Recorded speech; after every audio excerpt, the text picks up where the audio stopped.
విశాఖ అరకు ఏజెన్సీలో గిరిజన రైతులు పండించే కాఫీకి ఆర్గానిక్ సర్టిఫికేషన్ లభించింది. గిరిజన సహకార సంస్థ జీసీసీ ఇన్నాళ్లు దీనిని జీసీసీ అరకు వ్యాలీ కాఫీ పేరుతో విక్రయిస్తోంది. ఇకపై సర్టిఫైడ్ ఆర్గానిక్ కాఫీ పేరుతో మార్కెట్లో అమ్మేందుకు ఏర్పాట్లు జరుగుతున్నాయి. దీనికోసం టాటా కంపెనీతో జీసీసీ ఒప్పందం చేసుకుంది.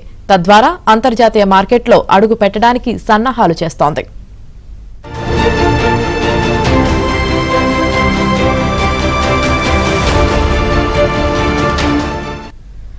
నిజానికి అరకు కాఫీ ప్రాధాన్యాన్ని సీఎం చంద్రబాబు ఎప్పుడో గుర్తించారు. హుదూద్ తుఫాన్కు ధ్వంసమైన కాఫీ తోటలను పునరుద్దరించడానికి అప్పట్లో 540 కోట్లు మంజూరు చేశారు. విశాఖలో నిర్వహించిన పెట్టుబడిదారుల సదస్సులో ప్రత్యేకంగా అరకు కాఫీ పేరుతో స్టాల్ ఏర్పాటు చేయించారు. వివిధ రాష్ట్రాల నుంచి వచ్చిన వారికి దేశీ మధురిమ రుచిని చూపించారు. అమరావతి సచివాలయంలో అరకు కాఫీ స్టాల్ పెట్టించారు. ఎలాంటి రసాయన ఎరువులు ఉపయోగించవద్దని సూచిస్తూ గిరిజన కుటుంబాలకు శిక్షణ ఇప్పించారు. వారికి అవసరమైన ఆర్థిక సాయం, పంట కొనుగోలు, మార్కెటింగ్ వంటి బాధ్యతలను జీసీసీ తీసుకుంది.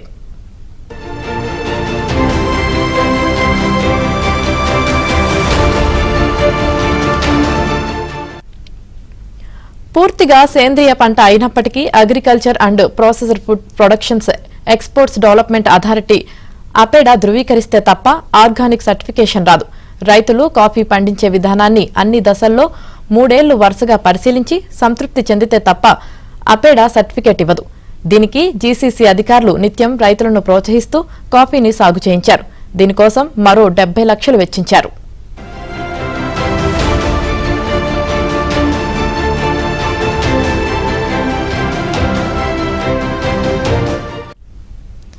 ఎట్టకేలకు అపెడా అరకు కాఫీకి గత నెల ఆర్గానిక్ సర్టిఫికేషన్ ఇచ్చింది. ఒక్క కాఫీకే కాకుండా అందులో అంతర పంటగా వేసిన మిరియాలకు కూడా ఆర్గానిక్ సర్టిఫికేషన్ వచ్చింది. దాంతో ఒక్కసారిగా అంతర్జాతీయ మార్కెట్ ద్వారాలు తెరుచుకున్నాయి. జర్మనీ సహా పలు యూరోప్ దేశాల నుంచి అరకు ఆర్గానిక్ సర్టిఫైడ్ కాఫీ కావాలనే డిమాండ్ మొదలైంది. ఈ ఉత్సాహంతో మిరియాలను కూడా ఆర్గానిక్ పెప్పర్ పేరుతో విక్రయించాలని జీసీసీ ప్రయత్నిస్తుంది. రాష్ట్ర ప్రభుత్వం ఇటీవలే మరికొన్ని మండలాల్లో కాఫీ సేంద్రియ సాగును ప్రోత్సహించేందుకు 2.2 కోట్లు మంజూరు చేసింది.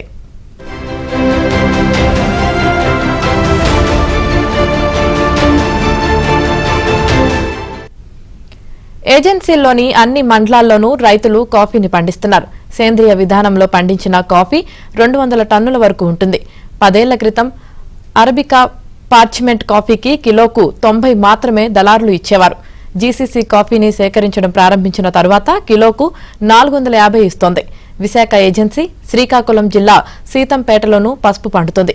దీనికి కూడా ఆర్గానిక్ సర్టిఫికేషన్ తెస్తామని సంస్థ ఎండీ కల్పనా కుమారి తెలిపారు.